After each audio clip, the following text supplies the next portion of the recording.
एक 10-12 वर्षाचा मुलगा आहे, हातामध्ये लाकडाची तलवार आहे. गाव कुसा बाहेर आपला खेळतोय, जसं लहान मुलं कसे खेळतात तसं गाव कुसा बाहेर आपले लाकडाची तलवार घेऊन खेळतोय. आणि त्या काळी धामधुमीचा काळ आहे. कधी कोण येईल, गावावरती आक्रमण करेल, शेतकऱ्यांची शेती नसत्यानाबूत करेल, आया बहिणींची आबरू कवा वेशीला टांगेल सांगता येत नसायचं. मोगलशाही, कुतुबशाही, हुकुमशाहीचे सगळे लोक, दादागिरी करणारे लोक यायचे गावोगावी. त्यावेळेस मात्र एक मुलगा हातामध्ये लाकडाची तलवार घेऊन आपला खेळतोय, त्याला काहीच माहिती नाही. पण 2 घोडेस्वार मात्र गावाच्या दिशेनं सरकू लागलेत. जसे जसे 2 घोडेस्वार गावाच्या दिशेनं सरकू लागले तसा तसा हा 12 वर्षाचा तरण्याबांड पोरगा हातामध्ये लाकडाची तलवार घेऊन सावध झालाय.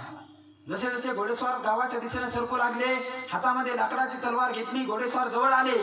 आणि घोडेस्वार जवळ आल्याच्या नंतर त्या 12 वर्षाच्या पोरानं हातामध्ये लाकडाची तलवार घेतली आणि घोड्याचा लगाम धरलाय.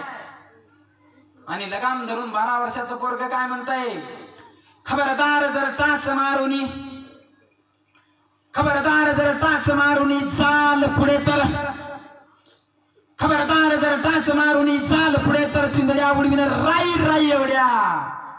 12 वर्षाचं पोरग, हातात लाकडाची तलवार, 2 घोडेस्वार शस्त्रानिशी आलेली, हातात त्यांच्या तलवारी. केव्हा हिची गर्दन उडवली असती यालाही मिळ नसता लागला.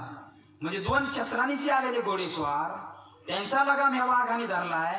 वय वर्ष 12, हातात लाकडाची तलवार, कुठली भय नाही, भीती नाही. आणि 12 वर्षाचं पोरग त्या दाढी वाढलेल्या घोडेस्वाराला दमात घेऊन काय म्हणते माहितीये का, खबरदार जर टाच मारुनी चाल पुढे तर, खबरदार जर टाच मारुनी चाल पुढे तर चिंधड्या उडविन राई राई एवढ्या.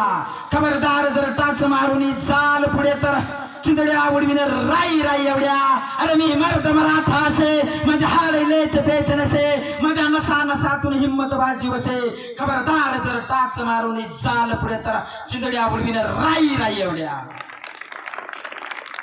12 वर्षाचं पोरग, हातात लाकडाची तलवार आणि चिंधड्या उडविन राई राई एवढ्या. किती मोठा जोक आहे.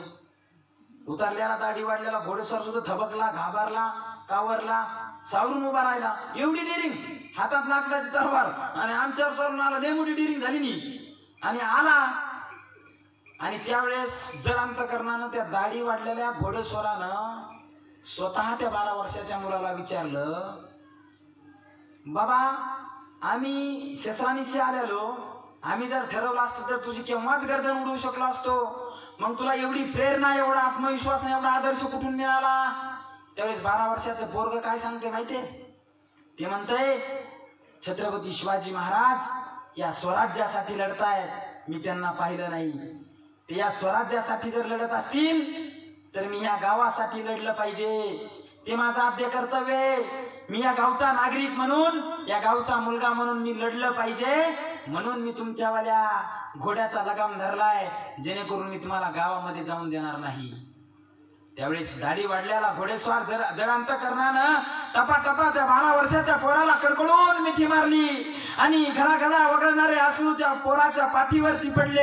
अरे ऊर दाटून आला, अंतकरण दाटून आलं. आणि त्या दाढी वाढलेल्या घोडेस्वाराला सुद्धा वाटलं, अरे मी स्वराज्य उभा जे केलंय ते गोरगरिबांचं स्वराज्य उभा केलंय, आज सार्थकी झाल्यासारखं वाटतंय. बांधवांनो, उतरलेला घोडेस्वार हा, दाढी वाढलेला घोडेस्वार दुसरा तिसरा कोणीच नव्हता, तर ते साक्षात छत्रपती शिवाजी महाराज होते. त्यांचा ऊर भरून आला आनंदानं. त्यांना असं वाटलं, ज्या शेलार मामानं 80 वर्षाच्या